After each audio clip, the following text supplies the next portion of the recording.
everyone, welcome to day 5, which is our final construction day of the Sunshine Crossbody bag. And today we'll start with putting our exterior pieces together and our lining pieces together.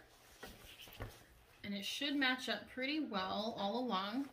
We'll pin this up and we'll be sewing all of the edges. So let me take a moment and pin it all. Watch your seams here. You want to push these seams toward your exterior sides like that, and you'll want to make sure they're really nicely lined up there. Okay, I'll be right back while I pin this and then we'll sew.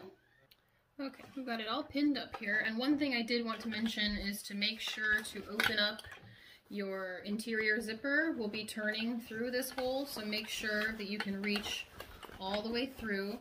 And you also want to open up at least partially your interior zipper. So you should be able to look through here and see some of your front or your exterior. Okay, we'll be turning through there, so you need to be able to reach all the way in.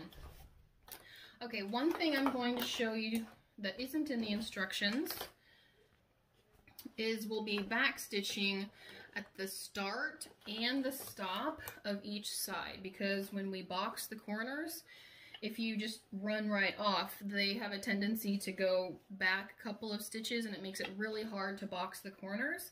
So I would suggest definitely back stitching at the start and the stop. Okay, secondly, we're going to do a 3/8 inch seam allowance on the exterior part, and then when we get to the lining part, we'll do a 3/8 inch at the beginning, move in toward a 5/8 inch, do 5/8 inch at the bottom, 5/8 inch going up to about halfway, and then move slowly back into a 3/8 inch. Okay, we do that so that when we turn it, the lining will fit into our exterior a little bit better. And we've also used up a little bit of the lining in this side part, so it just helps the lining fit into your exterior better. Okay, so I usually start with this bottom seam so that we get a nice easy one completed. Make sure to go a couple of stitches and then back stitch all the way to the edge. And you probably aren't catching that foam, which is the whole point of us doing it a little bit shorter, but you will be pretty close to it. So you can see that my foot's going over it, but actually my needle isn't.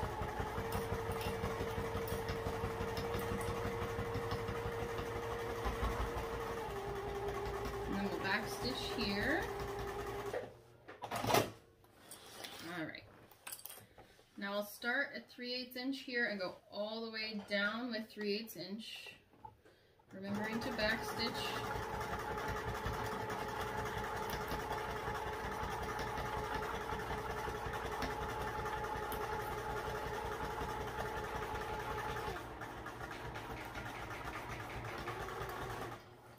Go easy. You have connectors here if you've done the side connectors. So it gets a little bit bulky there. Just be careful.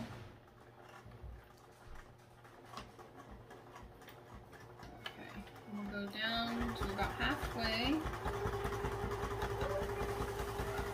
Now if you need to measure out where 5/8 inch is with your measuring device, I would do that so that you can keep it straight there.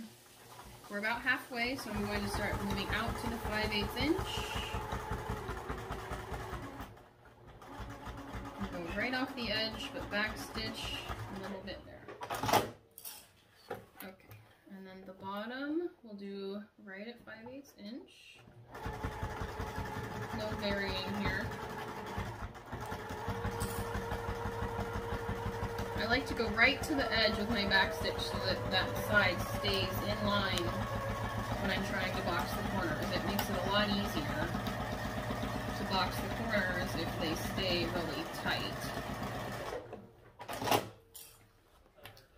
And last one, we'll start at 5/8 inch here, go about halfway up, and then we'll start going back to our 3/8 inch.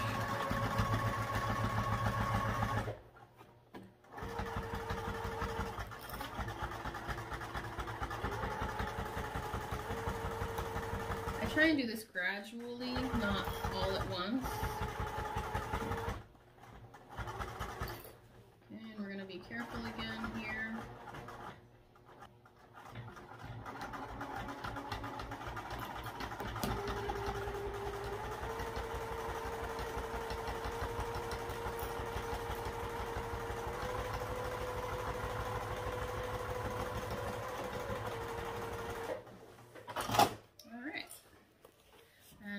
done with that part.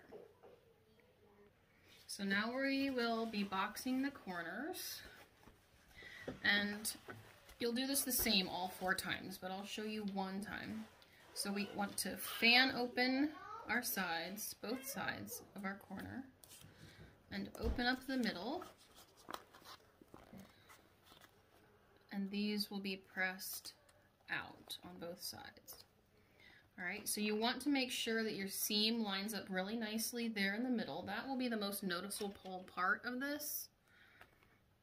So if the edges don't exactly line up, that'll be okay. This one lines up pretty well, but sometimes I have them a little bit off.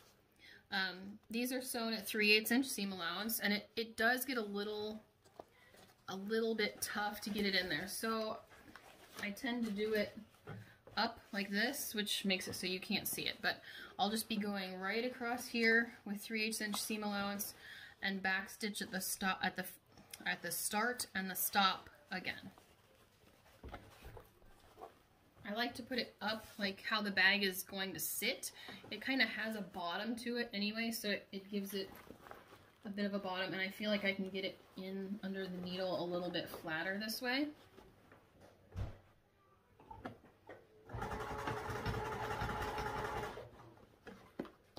If you want to do these at 1/4 inch, you could just keep consistent with all 4 of them.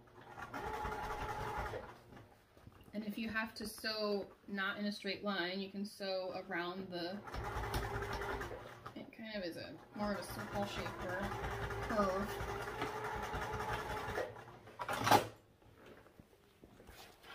So here's what we have here. And then it looks like this when you open it up. So that'll be how the bottom looks. We can do one of the linings so you can see that, and then I'll set you to doing those. So again, we fan these open. Can't get it apart. There we go. Fan it open on both sides. And then open up the hole in the middle and put our seams together. This one will be a little bit smaller because we did that 5/8 inch seam allowance. So I like to pin the middle to keep those seams right together. And then we'll sew across this one again at 3/8 inch. And we'll put it on the bottom, so your exterior will be kind of flying in the air this time. But I feel like that's the best way to get it there under the needle, is to put it on its bottom, basically.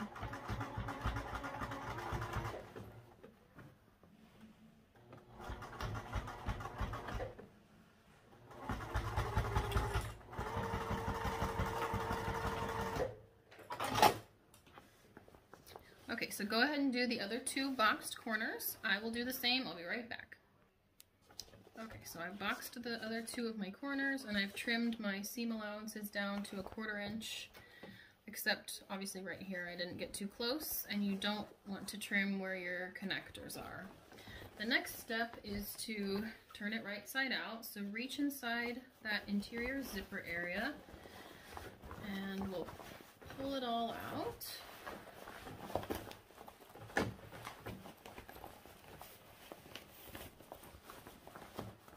This is the fun part, right? We get to see the fruits of our labor.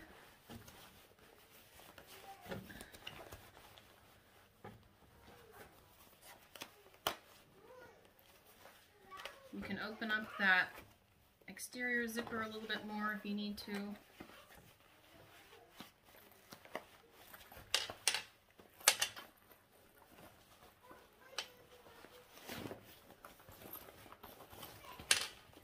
I like to reach, when I get it to this point, reach down inside the pocket, and you can push your exterior out using that hole.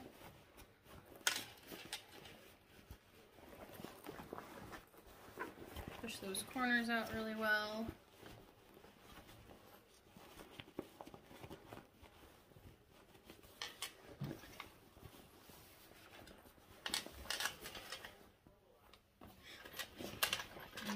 push your lining back inside. You do want to keep that pocket out though, because we'll be sewing that up once we get everything nicely laid in there.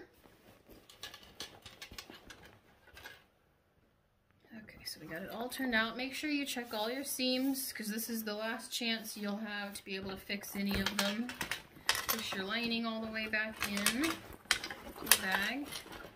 And then we will take our zipper pocket and pull that out so we can get to it. And we'll tuck this in. I usually do about, 3/8 inch here. And I usually like to pin it just so that I don't have to watch that seam allowance the whole time.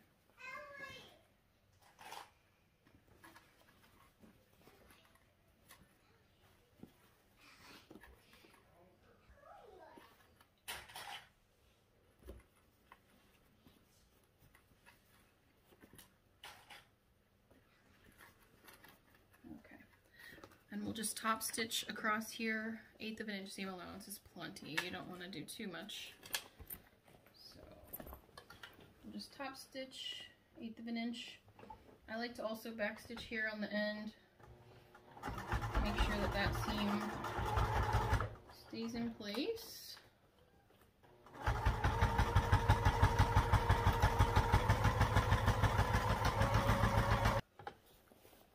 It's hard to see black on black, but we have it top stitched along here. So we'll tuck this all back inside. And the bag part is done. Make sure you get your end poked out here. Now the last part is just the handle, and we've already done the construction of the handle. So we just need to put our slider and swivel clips on. So you'll want to put your fabric around the middle of your slider and then sew a couple stitches across. Then we'll take the opposite end and stick it through the swivel clip.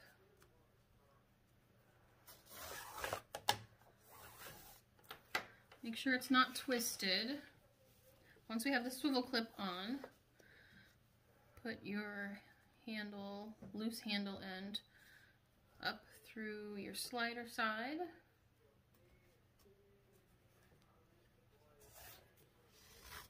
And then down the other side.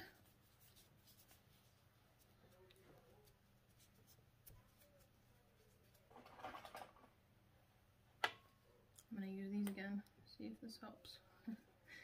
Get that through there.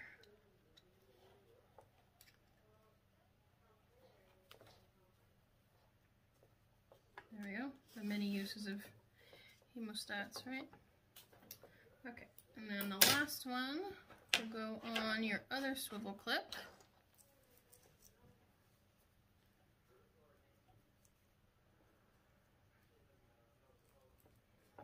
And then we'll fold that over and fold it over again around the swivel clip. And then just a few stitches across here.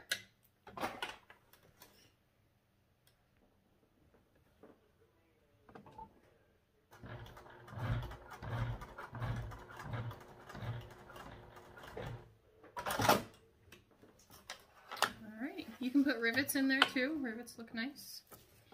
Then we just strap this on here. And your sunshine crossbody is all set. Look at that. Great job. I hope you enjoyed this sew along. I hope you'll join us for some more. When you are finished, you can post a picture in the Fandia sew along group, and you'll be eligible for some awesome prizes from Fandia. Bye-bye, everybody.